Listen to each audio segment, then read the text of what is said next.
Apa kabar semua? Semoga kita selalu sehat.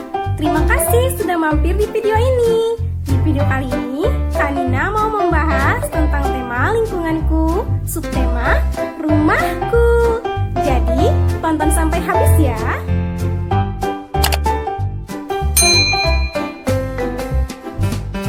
Oke teman, sekarang Kak Nina mau bertanya, apakah teman tahu apa itu fungsi rumah? Ya, fungsi rumah adalah sebagai tempat tinggal kita bersama keluarga. Rumah juga memiliki bagian-bagian. Nah, sekarang Kak Nina mau kasih tahu apa saja bagian-bagian dari rumah. Jadi, simak videonya ya. Bagian rumah yang pertama adalah atap. Atap berfungsi untuk melindungi kita dari panasnya matahari dan turunnya hujan. Bagian rumah yang kedua adalah dinding. Dinding berfungsi untuk menopang atap rumah kita dan sebagai pembatas antara bagian luar dan bagian dalam rumah. Bagian rumah yang ketiga adalah lantai.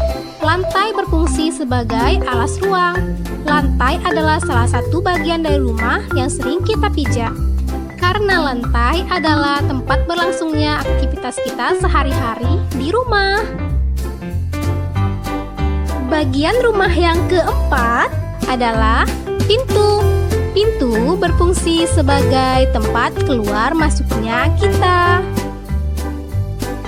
Bagian rumah yang kelima adalah jendela. Jendela berfungsi sebagai tempat keluar masuknya udara dan masuknya sinar matahari agar kita selalu menerima udara yang sehat. Bagian rumah yang keenam adalah ruang tamu. Ruang tamu berfungsi sebagai tempat kita menerima tamu. Di ruangan tamu ada apa saja ya teman? Ya, di ruangan tamu biasanya ada sofa, ada meja, vas bunga, lukisan, lampu, rak buku atau majalah. Bagian rumah yang ketujuh adalah ruang keluarga. Ruang keluarga adalah tempat berkumpulnya keluarga. Di sana ada ayah, ibu, kakak, adik, nenek, kakek, bahkan saudara ayah dan saudara ibu. Ruang keluarga juga dapat digunakan untuk kita sekeluarga menonton TV. Bagian rumah yang kedelapan adalah kamar tidur. Kamar tidur berfungsi sebagai tempat beristirahatnya kita setelah lelah beraktivitas sehari-hari. Maka dari itu, teman-teman harus rajin membersihkan kamar tidurnya ya. Oh ya teman-teman, di kamar tidur ada apa saja ya? Ya, di kamar tidur tentunya ada tempat tidur. Ada bantal, guling, selimut, lemari, meja, cermin, jam dinding, lampu, dan lain-lain. Bagian rumah yang kesembilan adalah kamar mandi. Kamar mandi berfungsi sebagai tempat membersihkan diri, menyikat gigi, dan juga dapat kita gunakan sebagai tempat buang air besar dan buang air kecil. Bagian rumah ke-10 adalah dapur. Pasti kalian pernah melihat ibu memasak. Tempat ibu memasak adalah, ya, dapur.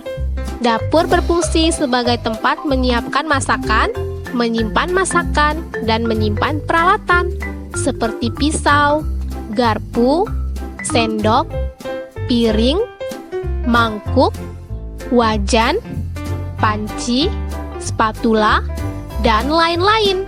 Di dapur biasanya juga terdapat seperti meja, kulkas, kompor, gas, lemari, mixer, blender, dan lain-lain. Bagian rumah ke-11 adalah ruang makan. Ruang makan berfungsi sebagai tempat keluarga untuk makan bersama. Di ruangan makan terdapat meja, kursi, dan lain-lain. Nah, teman-teman, ternyata bagian-bagian dari rumah sangatlah banyak ya. Jadi, teman-teman harus merawat rumahnya agar selalu kelihatan rapi dan bersih. Agar teman-teman terhindar dari wabah penyakit dan akan selalu menjadi sehat dan kuat. Oke teman-teman, harus ingat ya, kebersihan itu sebagian dari iman. Allah suka dengan makhluknya yang bersih dan rapi. Oke teman, itulah tadi pembahasan tentang tema lingkunganku, subtema rumahku. Jika kalian suka dengan video ini, jangan lupa beri like, subscribe, komen, dan share ke seluruh media sosial yang kamu punya. Terima kasih. Wassalamualaikum warahmatullahi wabarakatuh.